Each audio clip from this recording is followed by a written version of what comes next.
Hi, today I want to show you how to make a brand new soap recipe. This is a cold process men's soap recipe that I just developed for my husband by request, and I wanted to share it with you today on the channel.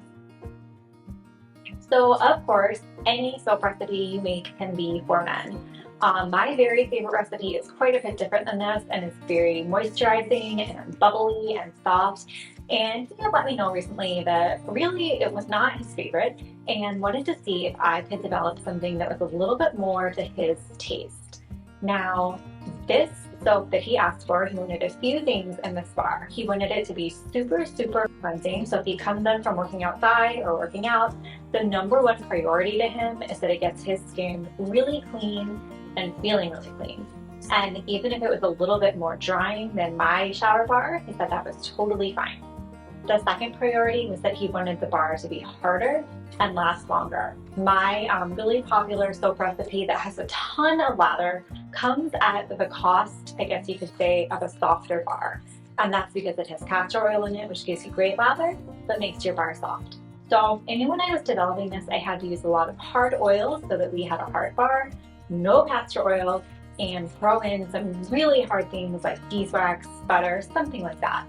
If you are interested in creating your own soap recipes, I do have a video specifically on that will walk you through how to do this and what properties different oils will bring to your soap. So what I settled on for this bar was something that had a really high amount of coconut oil. So this is 32% coconut oil, which is a lot higher than I would typically recommend. We have a little bit of olive oil to balance it out. We have some palm oil just because it's a great basic all-purpose oil. And then to make the bar very hard, like super hard, I put in beeswax. A little goes a really long way when you're working with soap. So this is only 7% beeswax, so just 2 ounces in the whole loaf, but you will see that it makes a difference. This bar looks like this. It is really hard. I just unmolded it a minute ago and cut it, and it's already so hard that it's hardly even leaving a nail mark when I tap it, and I could barely cut it. Like, you would not want to wait longer than 24 hours to unmold and cut this because it is so. So our very first step, of course, is to measure everything out in a separate container. We are using 9 ounces of coconut oil, 8 ounces of olive oil, again we're keeping that pretty low, 9 ounces of palm oil, 2 ounces of beeswax. And for our super fat on this, I'm actually taking it down I'm taking it pretty high. So I'm doing a slightly less than 5% super fat. It is in between 4 and 5%. I'm sorry, in between 4 and 5%, which again is lower than I would almost ever go. Like, I would never want to use this soap on a baby. This is almost in the realm of a cleaning soap or dish soap, but this is what he asked for. So I'm doing basically a 4.5% super fat, and I'm going to do that at 3.65 ounces of lye. Water in this recipe, we need between 7 and 10 ounces. Here I measure out about 9. You want to keep this on the high side because of all of these hard oils, it is going to come to trace really quickly. So if you go on that very low end of the water measurement and you stick to 7, it's not that your soap isn't going to work, it's just going to be harder for you to work with. So the range is 7 to 10. Any of those are going to work with the chemistry, but for ease of making it, I would go closer to 10. Always we put the lye on top of the water, remembering the saying snow floats on the lake. Dump that on, mix it up. This is going to shoot way up in temperature. You can see here that I'm not wearing gloves. I never do. I don't recommend that you do this. I think you should wear gloves. I, however, do not.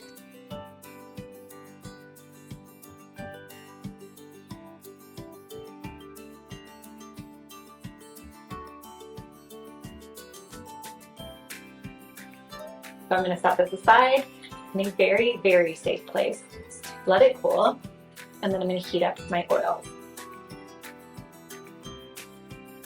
Beeswax is going to take a long time to melt. All your other oils are going to be melted and warm before that beeswax melts, which is why I really recommend you get these little pellets because they melt faster than a big block. If you have a block, I would chop it up with a knife beforehand the best you can, or else you're going to be standing there for a long time with your oil getting very hot before your beeswax melts. The pellets will work pretty well though.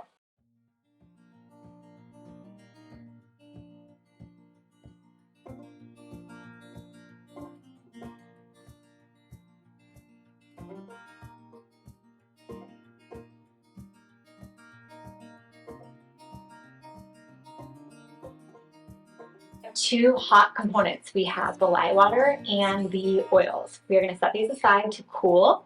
I do not want to let them cool too long. The beeswax is going to start to harden if it gets to room temperature. So I'm going to come back and check on these in about 45 minutes. I want them around 120 degrees, still fully melted, warm, but not hot. It's ready to go and mix. Before we do anything, we have to have everything ready to go. This is something you should do with any soap you make. Before you start stick blending, your fragrance, your mold, your colors have got to be ready to go. With this soap, it is particularly important because it comes to trace so fast. So to make this a manly soap, I picked out this really nice fragrance. It's called Cavalier, and it's from Nurture Soap. I will link that for you in the description. And a really pretty sort of aloe green color. This is a mica, also from Nurture Soap, and I will link that too. I'm going to do a full teaspoon of the mica. I'm just going to take a little bit of the oils that I've melted, mix it with this color to help everything blend in. And then for the fragrance, I'm going to measure out 2 tablespoons, which is going to give us a lot of fragrance, similar to like a store-bought soap. So we are ready. The lye water goes into the pot with the oils, and we stick blend to trace.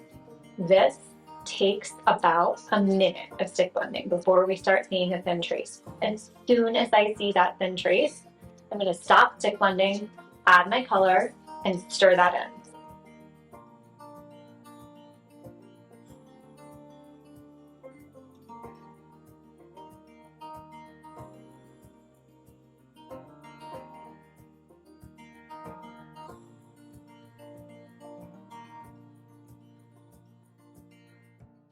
And then I'm going to add my fragrance and just stir that in by hand using the stick blender, but not turning on the power at all.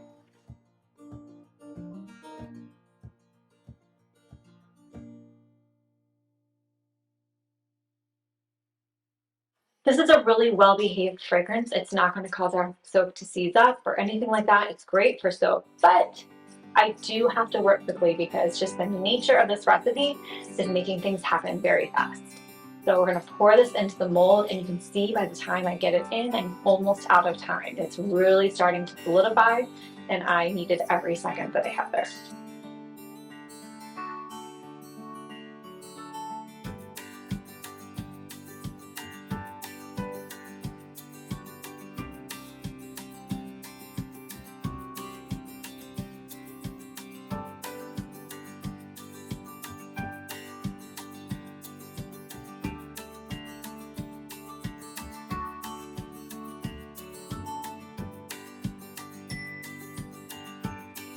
So smooth this out, let it cure. It will cure very fast. I left this overnight. The next morning we're going to unmold, which will happen very easily.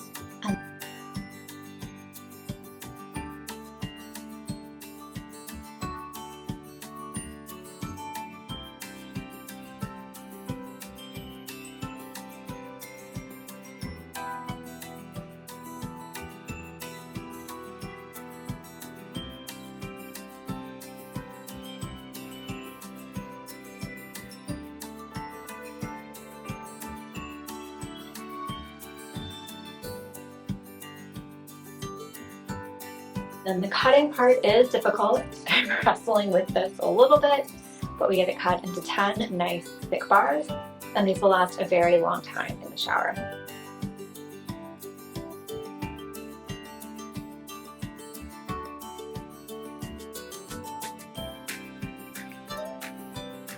So that is it. It's a simple recipe, really basic. I'll put the whole thing in the description along with the links to what I used to make this. And if you're ready for something a little bit different or something for your husband, I hope you like this. I hope he does too. So have a great day. Thank you.